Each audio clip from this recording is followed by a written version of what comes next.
There you go, Robert. Now we're talking. I'm going to take a light out, man. How many points is that worth? Nice little rip last night. There we go. Ready?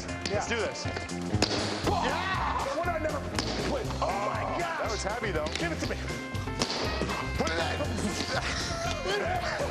I don't want to see your first base. I'm used to this right now. No. I'm going to get this one. Okay. You know what? This glove. That glove stinks right there. I'll go with something I know a little more about. Nice. Oh, my gosh. What a difference.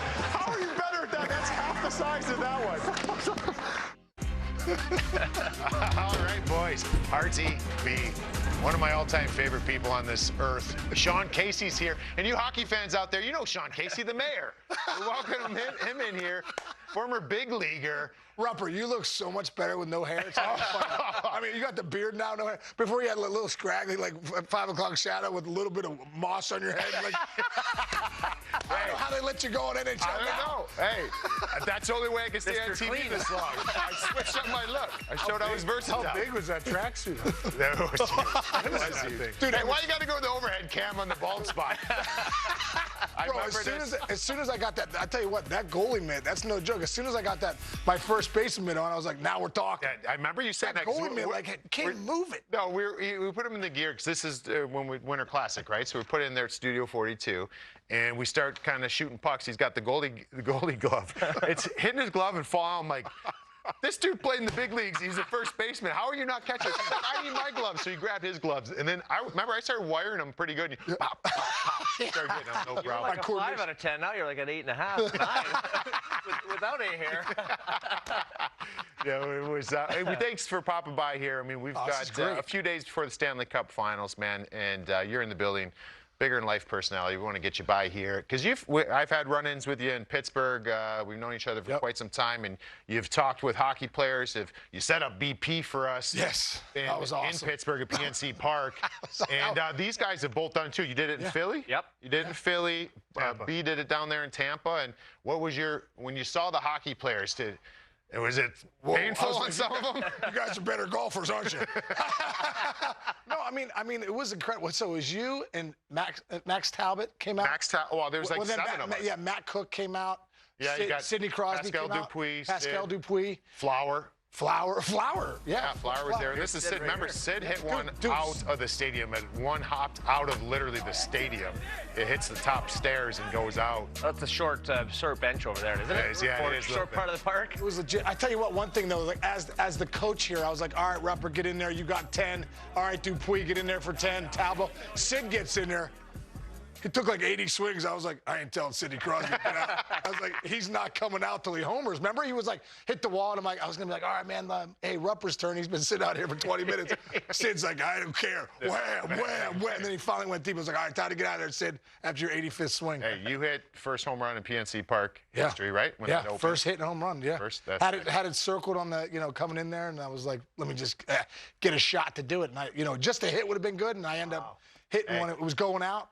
And I homered. Hey, I did not hit one out that day. I know, bro. I was hoping you would too. I was close. My hands were bleeding, but these guys both hit one out. Did you? How'd your day go? I did not hit one out. I hit for average when I played growing up. I didn't have the long ball, but Boiler, tell your story down in Tampa. Yeah, well, a bunch of us went. It was after the season. Hartsey went during the season. You got to kind of protect yourself. I golfed one out of there. Salad flowing. Look at that. Oh, it's not short. That one was a little bit. Oh, look at the salad and the stash too. Yeah, I hit for style points too. That's actually a legit swing right there. Yeah, I told you. I think if I had 6 months. Yeah. So we got full transparency.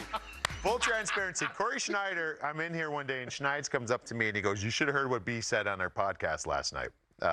And I go, "What do you say?" He goes, "He said that if he had 6 months to train and he got 500 at bats, that he can get 100 hits in the MLB." And it was funny because we were like laughing about that. That's all I do. We were laughing about that. And we go from our office to go to the production meeting, and we run into Case. And I'm like, "Oh, perfect. Come over here, please." And I remember Schneids was explaining this, and like Brian Boyle and whatever. And you're like, "Oh, okay, so where'd he play?" And we're trying to shout. And he's like, "So where'd he play ball?" I'm like, "No, he didn't play ball. He played hockey. He's 6'7". Post 128, Hingham Legion. Yeah, he's playing for Hingham Legion. That's But right. you did give him a pretty good when we were coming in here. You said it maybe you can give him 20. No, but I said no way 100 because you'd be legit, like you'd be an average player in the big leagues right now making 10 mil a year. That's what I'm saying. He's like, that's exactly what I'm trying to tell everybody. That's what I'm saying. I'm saying if you had 500 at bats, because you're obviously an elite athlete, you have some eye-hand coordination. I think you could probably get 20 hits, and they'd be like, maybe blow your bat up, flare to left, leg it out. You might get a couple knocks, a couple decent ones, but I'm giving you 20 maybe. I came up with this when I saw Bartolo Colon go yard. I just figured. And then it just got the wheels moving. Yeah, but Bart had seen some pitching. You know, he'd been around a little bit. Big bullet when he hit it. You know what I mean? not taking anything away from him. Yeah, you are. You're like, if that guy can do it. Like Bartolo Colon, you kidding me? Probably ripped one and They've used all the farted it out. It was a great swing. It was a good swing. I'm gonna try and hit homers too. Well, hey, no, one. Think I could connect for a homer? No chance. 500 at bats? Have you seen the pitching that's going on up there? Yeah, I actually stood behind. Maybe at the end of the game when they've used all the relievers and they have the left fielder come in, throwing like if you get a 75. if they hired Rupp for one day to throw you one, maybe. I think I can pitch in the big leagues. Give me 6. No.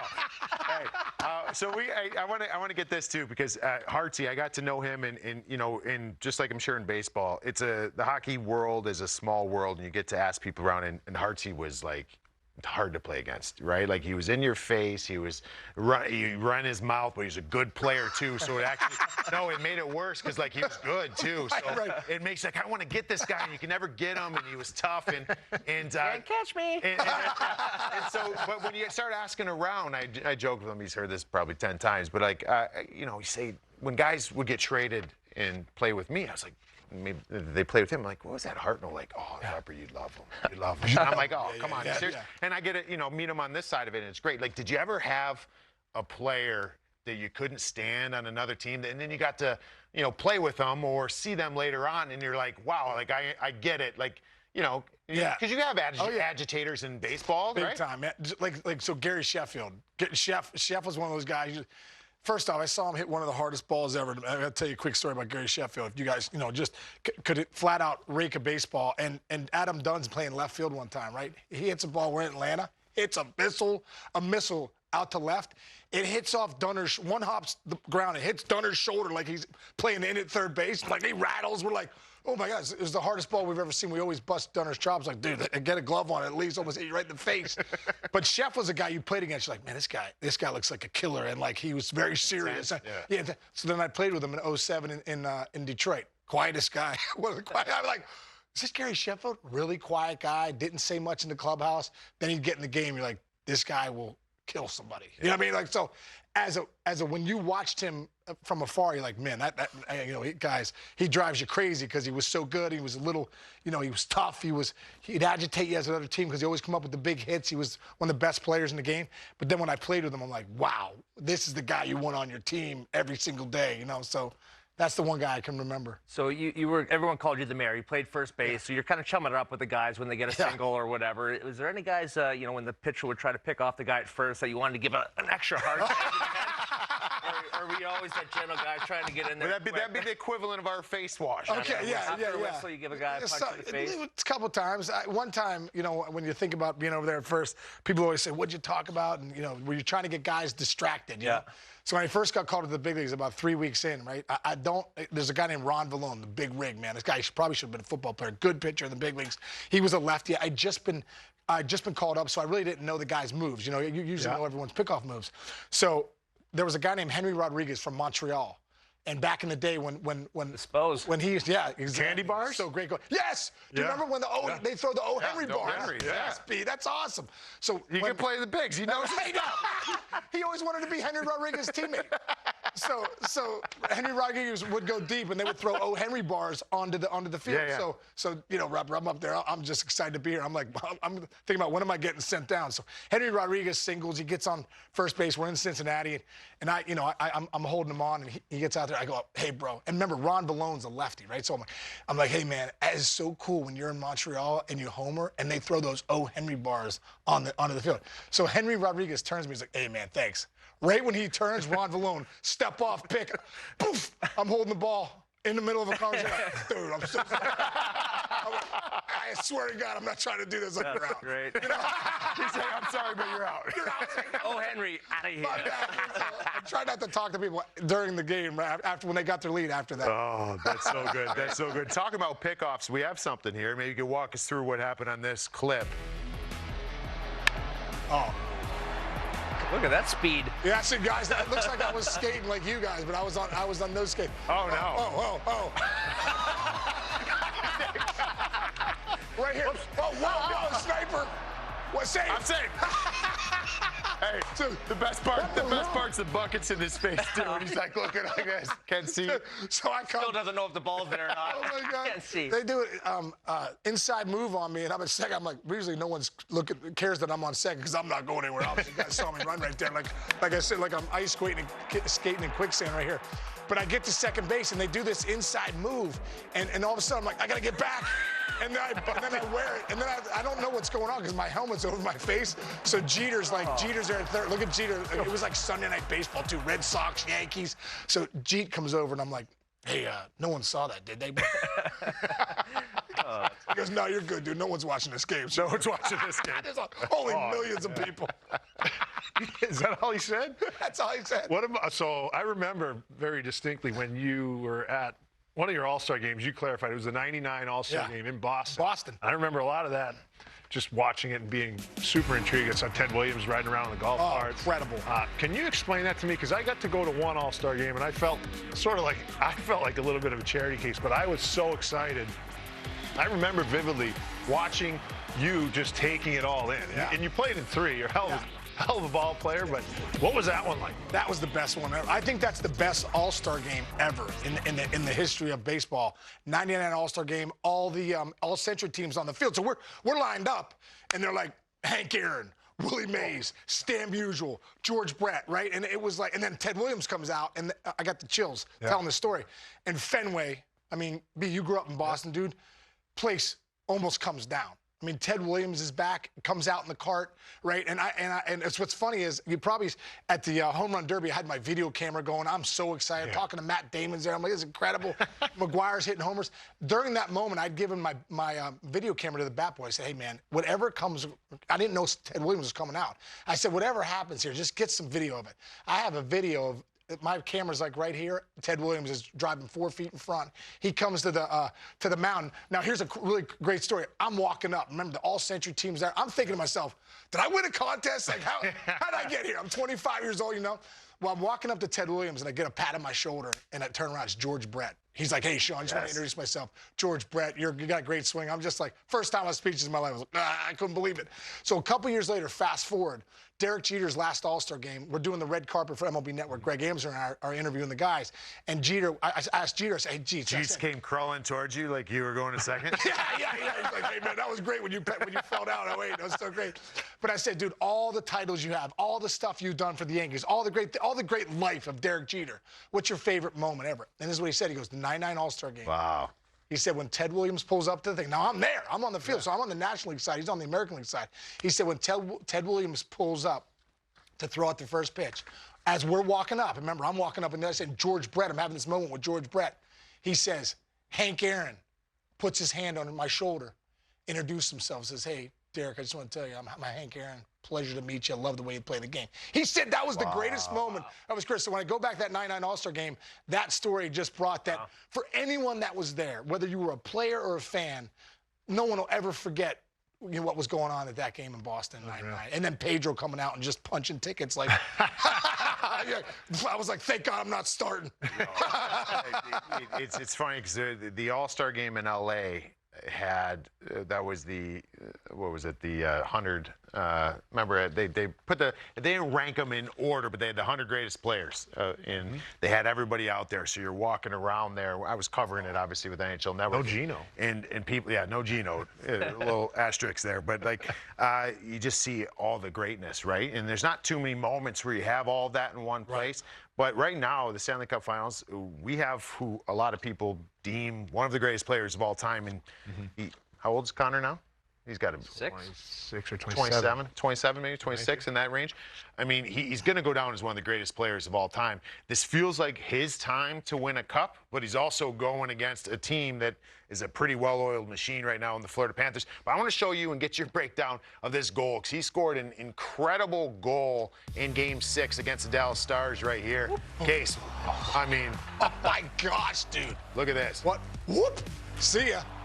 That's nice. Dude, that's impressive. Now, you guys have to tell me how hard that is. I've only done that in, like, street hockey and, out in Upper St. Clair. But that move right there is incredible, right? To pull it back, these guys are best of the best, and then bam, get it in that goal right there. Invisible, bam, here we go. I mean, I think I've seen some of that before with Sidney Crosby. Just the way he could move the puck, and when Marley Lemieux was playing in Pittsburgh, early 90s, some of the stuff he could do at 6'5", 6'6", on skates. Yeah, for me, some people can't even think to do that, right? You're going in there, and then you pull it back in, you get across there, then you elevate it. Like, he can think it, then he can do it, and make it look easy. That's the crazy And how about the stage, too, right? This is the Dallas Stars in these playoffs. Case, we talked about it all the time. Dominant. Like, we'd come in here some days and be like, who's going to beat the Dallas Stars, right? And this is a Game 6 elimination game that they can eliminate Dallas, and that's the first goal, first period. He's like, I got it, right? So the fact that you're able to pull that move off, try that move, but also it's at a pretty big moment in the game was absolutely incredible. So I think the biggest thing about the playoffs, and when you get to something like this, or you get a guy like McDavid, who's one of the best in the game, I feel like the stars come out to play in these games. You need your stars to come out and be stars in these games. Yeah, they get 6 months, and he puts up all these points. He does it year after year, but he's in like his superhero mode now, where everything, like Spider-Man, when everything slows down and he can just, everybody's moving in slow motion. He can think his way through it, but he's putting his stamp on his career. This is the start of where he hits that. He's in the conversation. He has been since he got in the league, but now he's in superhero mode. He can be that guy where it's like he's a legend forever. Yeah, he Rupper mode. His skating GWG, Game 7. Stanley Cup final, baby. he skates like he's shot out of a cannon. We know that. Like he skates at a different level. But he also, the skill that he has, and the thing that I think sets him aside, there's a lot of things that set him aside, but one of the main things is the processor, his head. Like, he's going top speed. His feet and his hands are working together, but his brain is working even faster than that. Who would be an equivalent in baseball as far as just, I don't want to, Aaron Judge obviously is power, right? But, like, who's a guy that's got skill in the mind, or guys even back in time, like when you're talking about, like a Tony Gwynn. Tony Gwynn. I was going to say. I'm just guys that thought the game differently. Yeah. You know what? Albert Pujols.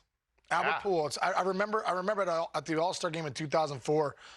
You're sitting with a lot of the great players in the game. And sitting with Mike Piazza. I'm sitting with Scott Rowland. We're having a conversation. Scott Rowland's the third baseman with the Cardinals at the time. And, in that room, you're like, these are the best players in the world. But there was two guys that stood out. Bonds stood out, and Pujols stood out. And I would say both of them, had that same. Bonds was a guy too that was similar to that. But I said to Scott Rowland, I said, Scott, what's it about Pujols that's so different than everyone in this room? That's the greatest players in the world right here. He goes, Case. He goes, I've never seen anything like it.